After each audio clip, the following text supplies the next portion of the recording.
Hello dear students, मैं Nand Kishore Joshi N K Joshi sir आपका हार्दिक स्वागत करता हूं।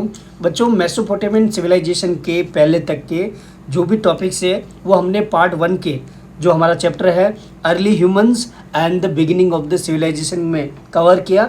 अब मेसोपोटामियन सिविलाइजेशन से एंडिंग तक का जो भी हमारे टॉपिक्स है वो हम लोग करने जा रहे हैं। तो यहाँ पे पहले बात करते हैं मेसोपोटामियन सिविलाइजेशन।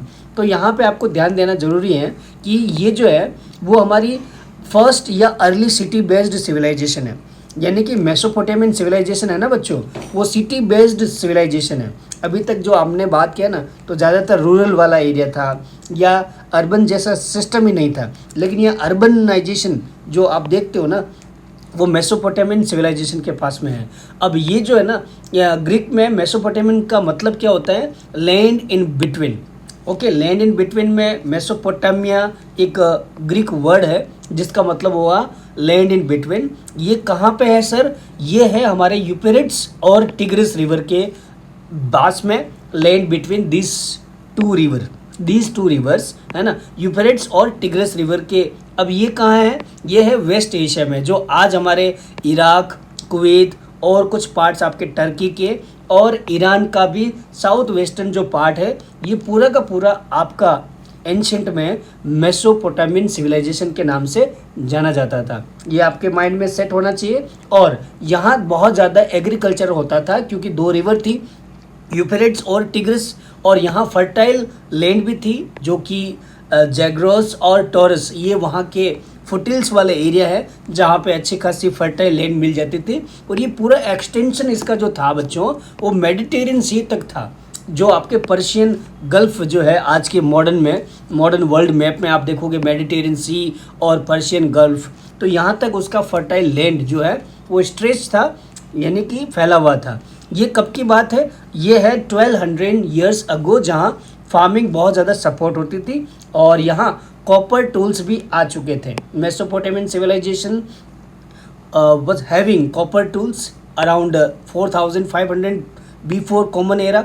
और यहाँ इसी वजह से जैसे जैसे कॉपर टूल्स आए, आपके एग्रीकल्चर, क्राफ्ट प्रोडक्शन और ट्रेड एज वेल एज बहुत सारी फार्मिंग जो है वो बहुत ज़्यादा रिवर के प्लेन एरिया में आपके बूस्ट एरिया और ज़्यादा डेवलप होती गई। उसके बाद में जैसे जैसे ये कॉपर टूल्स डेवलप हुए, एग्रीकल्चर डेवलप हुआ, और जैसे जैसे हमारा एग्रीकल्चरल डेवलपमेंट हुआ, अर्बन सेंटर्स भी डेवलप हुए, यानी कि अब सिटी लाइफ लोगों की शुरू हो गई। इसी वजह से ये हमारा फर्स्ट सिटी बेस्ड सिविलाइजेशन है। देखो आप हड़प्पन, सिंधु सरस्वती सिविलाइजेशन, चाइना की जो चाइनीज़ सिविलाइजेशन, इन सब में देखोगे ना तो ये चीज़ मिस करोगे। सिटी बेस्ड सिविलाइजेशन वो मेसोपोटामिया में ही है, यानी कि आज का जो ईरान, कुवैत और टर्की और ईरान का जो पार्ट है वहाँ पे हमारे क्या है? सिटी बेस्ड सिविलाइजेशन है। साथ ही साथ यहाँ पे जो अर्बन सेंटर्स डेवलप हुए, यहाँ एक फॉर्मल गवर्नमेंटल सिस्टम भी स्टार्ट हुआ, यानी कि पहली बार गवर्नमेंट यहाँ सेटअप हुई और उस वजह से सिटी के कुछ स्टेट्स बने और फाइनली यहाँ मेजर जो 4 हमारी सिविलाइजेशन है वो डेवलप हुई। कौन कौन सी? सुमेरियन नंबर 1, ठीक है, और फिर अक्काडियन नंबर 2, एंड तीसरी है हमारी असीरियन, और नंबर 4 पे है बेबीलोनियन। ये हमारे 4 डेवलपमेंट हुए। इनको डिटेल में 1 बाय 1 हम लोग करके देखते हैं। सुमेरियन में क्या डेवलपमेंट हुआ, क्या चेंजेज हुआ और क्या उसमें इवॉल्विंग हिस्ट्री है। तो ये जो है ना सुमेरियन, ये अर्लीस्ट सिटी बेस्ड सिविलाइजेशन थी हमारे मेसोपोटामियन सिविलाइजेशन में। और ये कहाँ थी? मेसोपोटामिया के साउथ वाले पार्ट में, ठीक है, जो आज का हमारा इराक वाला एरिया है वहाँ पे। और यहाँ के जो लोग हैं उन्होंने मेजर सेंटर्स जैसे कि उर, एक मेजर अर्बन सेंटर है, ऐसे डेवलप किए और यहाँ पे ग्रांड टेम्पल्स बने जिनको जिगुरेट्स बोला जाता था।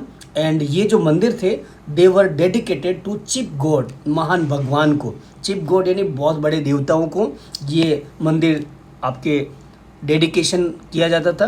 And also served as the absolute centre for all economic activities, जिसमें एग्रीकल्चर, ट्रेड, ट्रांसपोर्टेशन ये भी होता था। यहाँ जो सुमेरियन लोगों में एक पॉलिस्थेटिक बिलीफ था, यानी कि एक तरह से कंजर्वेटिव आइडिया ये था कि जो भगवान है यानी कि खुदा, ईश्वर, ये है ना ज़्यादातर नेचुरल फोर्सेस को अपने कंट्रोल में रखते हैं, चाहे चाहे वो आपके फ्लड हो, चाहे वो विंड हो। तो इन लोगों का मानना ये था कि ये हमारे सबसे बड़े चीफ गॉड है। और ज़्यादातर जो सोसाइटी थी इनकी, इट वाज कंट्रोल्ड और operated by strict social hierarchy. एक सोशल हायरार्की बनी हुई थी, चेन बनी हुई थी, है ना। क्या होता था इसमें इसमें ऐसा होता था कि जो भी पुजारी या पुजारिन होती थी, प्राइस्ट या प्राइटिस्ट, ये they could enter sacred temple ground. ये मंदिर में आपकी या सेक्रेड जो टेम्पल का जो ग्राउंड है वहाँ पे ये प्रवेश कर सकते हैं, दूसरे नहीं। किंग्स रिसाइडेड इन ग्रांड पैलेसेस, बड़े बड़े जो महल होते थे वहाँ राजा रहते थे।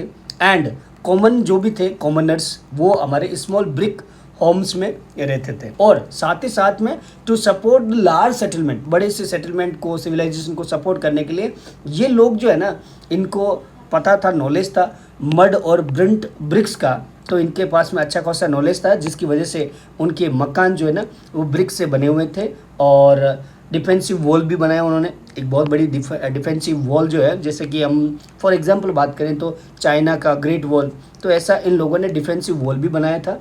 And they also engineered the first system of dams and canals, irrigation के लिए ये भी इन लोगों ने बहुत ज़्यादा डेवलपमेंट किया। इंजीनियरिंग टेक्नोलॉजी इनके पास में थी, जिसकी वजह से फार्मिंग और बहुत सारी इकोनॉमिक एक्टिविटी चलती रही। हैवीली सपोर्टेड बाय मर्चेंट्स, और ये जो इकोनॉमिक एक्टिविटी है, मर्चेंट, ट्रेडर्स, आर्टिसंस, ये भी स्किल्ड थे मेटल वर्क में, पॉटरी में और टेक्सटाइल में। अब यहाँ राइटिंग भी स्टार्ट हुआ, है ना। यहाँ पे आप देखोगे ना तो राइटिंग भी डेवलप हुआ। सुमेरियन जो है ना 3300 BC के टाइम में फर्स्ट राइटिंग सिस्टम, जिसे कोनिफोरम बोला जाता है सुमेरियन लैंग्वेज में, ये भी यूटिलाइज होती थी यहाँ पे। And utilise sharp wedge shaped reeds होते थे इनके पास में, ये आप देख सकते हो यहाँ पे, to press 100 of marks into damp clay tablets. This revolutionary system elevated its scribe to a high social status, a keen prized and artist. By 3000 BC, it was widely adopted across जो भी हमारे Mesopotamian city थी, जिसमें हमने अभी बात किया Sumerian, है ना, तो इन सब में ये डेवलप होता गया। अब उसके बाद में आता है अकाडियंस, जो सेकंड सिविलाइजेशन है। 2334 BC में जो सुमेरियन जो लोग रूल कर रहे थे, उनको हटा दिया एक सिटी बेस्ड एकड वाले रूलर्स ने, और ये सेंटर में रहते थे मेसोपोटामिया में के। ज़्यादातर यहाँ के जो लोग थे वो अकेडियन लैंग्वेज बोला करते थे, लेकिन फिर भी कोनिफरम एक जो स्क्रिप्ट है उनका भी यूटिलाइज किया करते थे। हमारे जो अकेडियन रिकॉर्ड्स है वो बताते हैं कि वर्ल्ड का फर्स्ट डायनेस्टिक एम्पायर जो है इन लोगों ने सेटअप किया, और लिटरेरी एवोल्यूशन भी इन लोगों ने किया।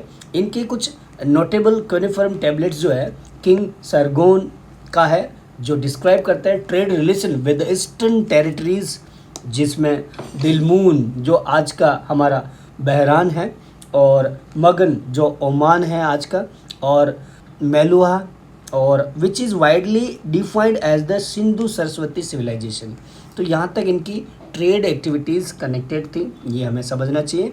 और यहाँ तक कि हड़प्पन से भी इन लोगों का अच्छा खासा ट्रेडिंग होता था, आइवरी का, टिम्बर का, गोल्ड डस्ट का, सेमी प्रेशियस स्टोन्स बेड्स का, और बहुत सारे कॉपर जैसी चीज़ों का। ठीक है, असाइरियंस क्या है, ये हमारी थर्ड सिविलाइजेशन है, जो कि 2154 BC के टाइम में डेवलप हुई नॉर्थ में, मेसोपोटामिया के नॉर्थ वाले सिटी स्टेट। क्या नाम था उसका? अशूर। दे रिप्लेस्ड अकेडियन, देखो सुमेरियन को रिप्लेस कर दिया हमारे अकेडियन ने, जो अकेडियन लैंग्वेज बोलते थे, और अकेडियन को असाइरियंस ने इसके एम्पायर को ख़त्म कर दिया।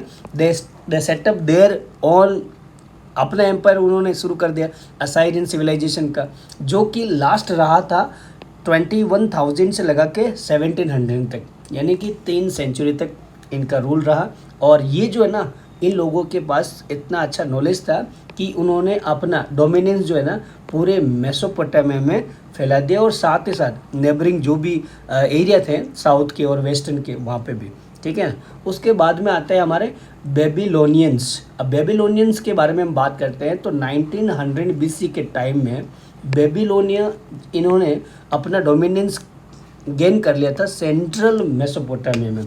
यहाँ पे ये बात करें तो नॉर्थ में, और ये सेंट्रल में, और देयर रॉज ग्लोरी अंडर हेमुरबी के टाइम में मिली था। ये भी एक रूलर था, ठीक है ना। हेमुरबी था, उसने क्या किया, सिटी स्टेट को और ज़्यादा एक्सपेंड किया, एक बड़ा सा एम्पायर बना दिया जिसे, और साथ साथ में कोड ऑफ हेमुरबी भी उसने लगा दिया। जैसे नेपोलियनिक सिविल कोड लगा दिया, अपने अपने रूल्स उसने बनाना शुरू कर दिया, जो कि एक तरह से फाउंडेशन रहा है model code of civil and social conduct का। 1400 BC के आते आते थोड़ा सा ये बेबीलोनियन जो है वो थोड़ा कमज़ोर हो गया, एंड रिपीटेड अटैक्स हुए हिटिलिड्स के और अदर पावर के, जिस वजह से थोड़ा सा ये कमज़ोर हो गया बेबीलोनियन। फिर आता है हमारा इजिप्शियन सिविलाइजेशन। इजिप्शियन सिविलाइजेशन हमारी सेकंड है। ये जो सिविलाइजेशन है ये हमारी one of the earliest and most influential है हमारे पूरे वर्ल्ड में। That is also detailed in historical records like those by Greek writer Herodotus, जो 5th सेंचुरी का है, और 19th सेंचुरी के कलेक्शन डी ले इजिप्ट में भी आपके रिकॉर्ड मिलता है। It was reconstructed from papyrus paper document, and that was stored in the labeled library jars dating about 2000 BC. Their records preserved diverse stories like Sindbad, the Sailor, ghost stories, romance, early form of Aesop's fables and Cinderella. ये सारे के सारे Egyptian civilisation के प्रमाण हैं, evidence हैं। जैसे जैसे राइज हुआ हमारे डॉग स्टार का, जिसे सीरीज बोला जाता है, एक्यूरेट बट स्लाइटली शॉर्ट है इजिप्शियन कैलेंडर, जो कि लगभग 365 डे का है, वो भी आपके अवेलेबल है, जो बताते हैं एक डेवलपमेंट इजिप्शियन सिविलाइजेशन का। एंड ये जो 365 वाला जो कैलेंडर था, it was divided into 3-4 month, जिसमें आप देख सकते हो ऑटोमन था, विंटर था, और सेमू हार्वेस्ट वाला समर, है ना। तो ये अलग अलग उनके नाम थे। 3000 BC के पास में पॉपुलेशन या ग्रोथ हुआ, रिसोर्सेज जो है वो बहुत ज़्यादा उस पर क्या हुआ, बर्डन बढ़ गया, and because of this it led to the emergence of city state along the Nile River. Every summer the Nile flooded the land with a rich mud called kamet. ये एक रिच मड है, and it was perfect for different crops. 5000 के आसपास में farmers ने track किया these floods to finalize their calendar and started digging irrigation ditches and reservoirs. बनाना शुरू कर देते हैं वो वहाँ पे। Over time powerful rulers like pharaohs, ये पावरफुल रूलर हुआ करते थे, they took control upon their death. They were buried in underground chambers beneath rectangular structure also known as mastabas. ये इनको बुरीड कर दिया जाता था। ये जो मेस्टेबस जो थे वो एक रेक्टेंगुलर स्ट्रक्चर थे, जिसमें हम लोग ज़्यादातर ममीज़ वगैरह देखते हैं ना, तो इस तरह का वो ताबूत होता था उनमें। And they create to pyramid such as the famous step pyramid of Saqqara का बहुत ज़्यादा फेमस है ये। दीज ग्रैंड टॉम्स, जो कि एक तरह से पिरामिड थे, they were constructed because Egyptian believed each person possessed a का यानी spiritual double that lived if the body was preserved through mummification. यानी कि इनको ऐसा लगता है कि भाई आफ्टर डेथ भी लाइफ होती है ना, तो उसके अकॉर्डिंग उन लोगों को प्रिजर्वेशन किया जाता था after their death. Outside of their work early Egyptian enjoyed swimming. ये जो है ना, इनको इतना ही नहीं आता था, स्विमिंग आता था, और canoeing, board games, music, dance ये भी आता था। रिलीजियस और पॉलिटिकल लाइफ जो थी वो सेंटर्ड थी around grand festivals, musical instrument like system to honour the gods and celebrate the pharaohs, यानी पावरफुल किंग्स का rule, and notably the Sed festival which marked a king's 30th year on the throne. जब 30 साल तक कोई राजा राज करता था तो वो लोग एक फेस्टिवल मनाते थे जिसका नाम था सैड फेस्टिवल। ठीक है, अब हमारे पास में है चाइनीज़ सिविलाइजेशन। जैसे कि मेसोपोटामियम और इजिप्शियन जो सिविलाइजेशन बड़ी है, तो वैसे चाइनीज़ भी आपके डेवलप हुई नियर द रिवर हुएंग ही, जिसे आज येलो रिवर बोला जाता है, एंड यांग्स, ये दोनों रिवर के आसपास। इट सर्व्ड एज सेंटर्स, ये जो है ना दोनों रिवर ये सेंटर था उनका for early Neolithic culture dating, जो कि 7000 BC के आसपास का था। 2000 BC के आसपास कॉपर और ब्रॉन्ज जो है ना वो मेटल आपके यहाँ पे लाए गए, जिसमें न्योलिथिक सेटलमेंट्स भी स्टार्ट हुआ येलो रिवर के आसपास वाले एरिया में, साथ ही साथ में जो ब्रॉन्ज एज वाला जो पीरियड था उसके आसपास। ठीक है, 1600 BC के आसपास इट इंक्रीज्ड एग्रीकल्चरल प्रोडक्टिविटी, है ना। तो 1600 के आसपास जो है ना एग्रीकल्चरल एक्टिविटी इसलिए बढ़ गई क्योंकि मेटल्स के, अब देखो कॉपर एंड ब्रॉन्ज के टूल्स भी उनके पास में आ गए। ठीक है ना, तो सिविलाइजेशन इस तरह से चाइनीज़ की बढ़ गई। चाइना की हिस्ट्री जो है ना स्ट्रक्चर्ड अराउंड वेरियस डायनेस्टीज़, इसमें बहुत सारी डायनेस्टीज़ यानी एम्पायर्स और रूलर्स थे, जैसे कि सांग डायनेस्टी जो 1600 से 1046 BC के आसपास थी, और जो डायनेस्टी 1046,000 से 256 BC के आसपास थी। ये जो है ना प्रोमिनेंट यानी बहुत ज़्यादा इंपॉर्टेंट डायनेस्टी थी ब्रॉन्ज एज की, यहाँ पे अभी कॉपर नहीं था। ठीक है, और 600 BC के आसपास the wide spread use of iron, अब यहाँ पे धीरे धीरे आयरन आ गया, it mark the transition into Chinese iron age. तो 600 के बाद में आयरन भी आ गया। नाम भी आप देख सकते हो, चाइना जो है ना वो भी likely drive from the iron age, Qin यानी चीन डायनेस्टी, ये क्वीन डायनेस्टी थी, किन डायनेस्टी, चीन डायनेस्टी, किन चिन इस तरह से आया था, और ये लगभग 206 BC के आसपास था। It is recognised as the first imperial dynasty, Qin dynasty imperial dynasty. ठीक है, इसी से नाम पड़ा चीन।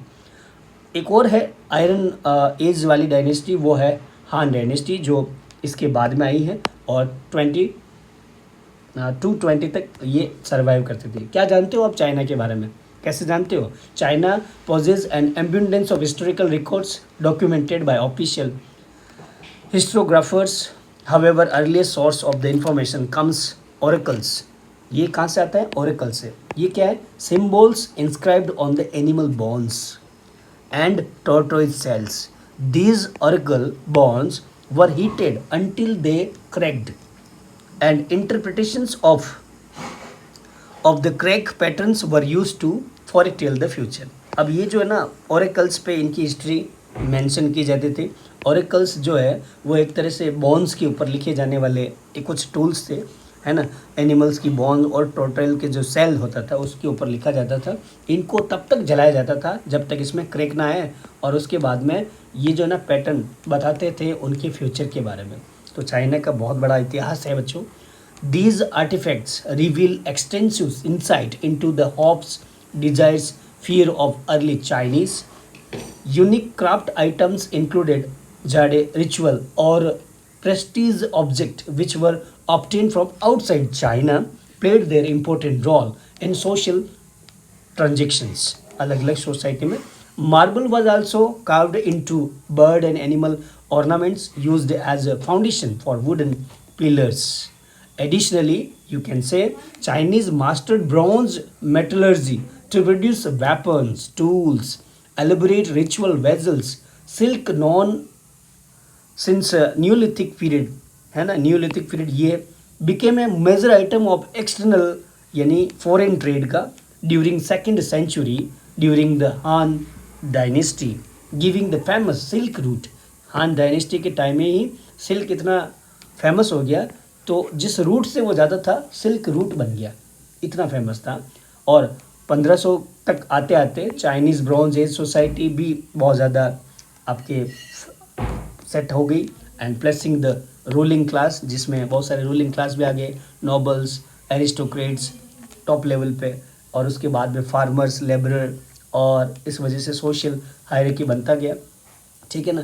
एंड उसके बाद में major global bronze age civilisation emerged independently in fertile river plain where boosting agricultural productivity and securing new resources drove economic growth and urbanization. They independently developed social and administrative system. China ने अपने आप ही independently ये सीख लिया to enhance their growth, while the evolution of writing allowed them to record the transactions and eventually compose literary and creative texts, forming to the roots of many modern ecos. यहाँ हमारे पास में ये chapter ख़त्म हो गया बच्चों। So thanks a lot, thank you and always keep learning. Happy learning के साथ में हम मिलते हैं, उसके लिए लाइक्स एंड सब्सक्राइब आप ज़रूर करके जाना, एंड बेल आइकन और आपका जो घंटे का बेल है उसके आप ज़रूर दबाना, ताकि हम लोग वापस मिलते हैं। See you, bye bye, take care.